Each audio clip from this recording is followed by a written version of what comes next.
Assalamualaikum warahmatullahi wabarakatuh. Saya Elisa Salsabila dengan NIM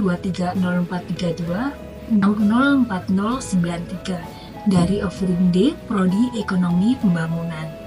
Di sini saya akan mempresentasikan poster yang telah saya buat untuk memenuhi tugas mata kuliah Ekonomi Trika 1. Baik, untuk poster yang telah saya buat adalah sebagai berikut, yaitu mengenai faktor yang mempengaruhi tingkat pertumbuhan penduduk di Indonesia.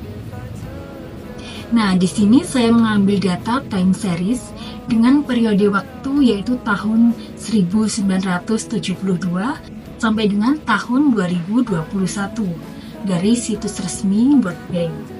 Dengan data pertumbuhan penduduk Indonesia sebagai variabel Y, tingkat kelahiran sebagai variabel X1, tingkat kematian sebagai variabel X2, dan juga angka harapan hidup sebagai variabel X3. Serta saya mengambil jumlah N-nya adalah sebanyak 50 data. Baik, saya akan menjelaskan terlebih dahulu terkait masing-masing variabel dan kaitannya antara variabel independen dan variabel dependen. Yang pertama adalah pertumbuhan penduduk sebagai variabel dependen atau Q. Pertumbuhan penduduk adalah peristiwa mengenai bertambah atau berkurangnya jumlah penduduk dalam suatu negara dari tahun ke tahun. Yang kedua ada tingkat kelahiran sebagai variabel independen X1. Tingkat kelahiran total atau total fertility rate adalah rata-rata anak yang dilahirkan seorang wanita selama masa usia suburnya, yaitu usia 15 sampai 49 tahun. Angka kelahiran total ini merupakan indikator penting dan strategis untuk mengetahui sejauh mana keberhasilan suatu negara atau seluruh negara dalam mengendalikan jumlah penduduknya melalui program keluarga berencana atau KB.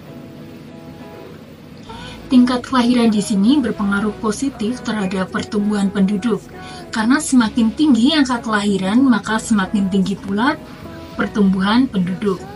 Dalam konteks ini, angka kelahiran merupakan komponen utama dalam menentukan dinamika populasi. Yang ketiga, tingkat kematian sebagai variabel independen X2. Tingkat kematian atau mortalitas dapat didefinisikan sebagai jumlah kematian yang terjadi dalam suatu populasi selama kurun waktu tertentu. Nah, tingkat kematian berpengaruh terhadap pertumbuhan penduduk karena tingkat kematian yang rendah dapat menyebabkan peningkatan jumlah penduduk. Sedangkan tingkat kematian yang tinggi dapat menyebabkan penurunan jumlah penduduk. Angka kematian yang tinggi, khususnya pada kelompok usia rentan seperti bayi baru lahir dan anak-anak, dapat menghambat laju pertumbuhan penduduk dengan menurunkan angka harapan hidup dan berkontribusi terhadap penurunan populasi. Yang terakhir adalah angka harapan hidup sebagai variabel independen X3. Nah, angka harapan hidup merupakan rata-rata jumlah tahun hidup yang akan dijalani oleh bayi yang baru lahir pada suatu tahun tertentu.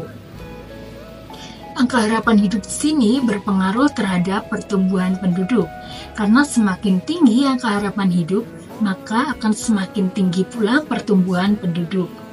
Hal ini disebabkan oleh fakta bahwa ketika orang hidup lebih lama, maka jumlah individu dalam populasi cenderung meningkat, sehingga meningkatkan total populasi. Selanjutnya, data-data tersebut telah saya input di SPSS, sehingga dapat diketahui rata-rata dari pertumbuhan penduduk adalah sebesar 1,677, rata-rata tingkat kelahiran adalah 25,1678, rata-rata tingkat kematian adalah 8,5882, rata-rata angka harapan hidup adalah 64,2614. Nah, selanjutnya diketahui R-nya adalah 0,999, yang artinya korelasi variabel dependen terhadap variabel independen sebesar 0,999. Kemudian, R square adalah 0,998, yang berarti variasi variabel dependen dapat dijelaskan oleh variabel independen sebesar 99,8%, dan sisanya sebesar 0,2% dipengaruhi oleh variabel lain di luar persamaan regresi. Lalu dilakukan uji F yang membandingkan antara sig F yaitu sebesar kurang dari 0,001 dengan derajat kesalahan atau yang biasa disebut dengan alfa, di mana memperoleh hasil sig F lebih kecil jika dibandingkan dengan alfa, sehingga dapat diambil kesimpulan bahwa tingkat kelahiran, tingkat kematian, dan angka harapan hidup berpengaruh signifikan secara serentak terhadap pertumbuhan penduduk. Dalam hal ini berarti H0 ditolak dan H1 diterima. Nah, selanjutnya dilakukan uji T. Dalam uji T ini dilakukan secara satu persatu pada masing-masing variabel independen yang membandingkan antara sig T masing-masing variabel independen dengan derajat kesalahan atau alfa. Yang pertama adalah pada tingkat kelahiran atau variabel X1.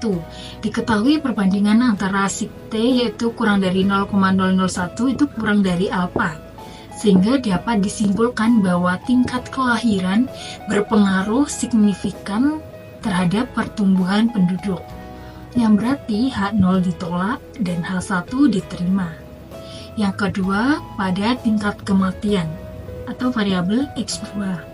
Diketahui perbandingan antara sig T yaitu kurang dari 0,001 itu kurang dari alfa, sehingga dijelaskan bahwa tingkat kematian berpengaruh signifikan terhadap pertumbuhan penduduk, yang berarti H0 ditolak dan H1 diterima.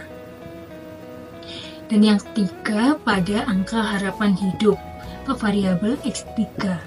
Diketahui bahwa perbandingan antara sig T yaitu 0,011 itu kurang dari alfa, sehingga dapat disimpulkan bahwa angka harapan hidup berpengaruh signifikan terhadap pertumbuhan penduduk, yang berarti H0 ditolak dan H1 diterima.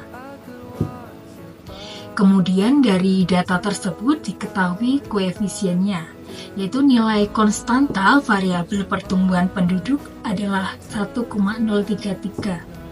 Jika tidak ada X yang mempengaruhi Y, maka nilai Y adalah 1,033.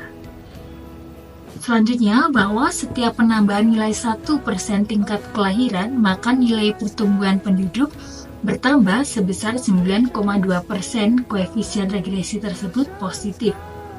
Lalu bahwa setiap penambahan nilai 1% tingkat kematian, maka nilai pertumbuhan penduduk berkurang sebesar 9%. Koefisien regresi tersebut negatif. Lalu bahwa setiap penambahan nilai 1% angka harapan hidup, maka nilai pertumbuhan penduduk berkurang sebesar 1,4%. Koefisien regresi tersebut negatif. Nah, dari yang sudah saya jelaskan tadi, dapat ditarik kesimpulan bahwa tingkat kelahiran, tingkat kematian, dan juga angka harapan hidup berpengaruh secara signifikan terhadap tingkat pertumbuhan penduduk. Sekian presentasi dari saya. Wassalamualaikum warahmatullahi wabarakatuh.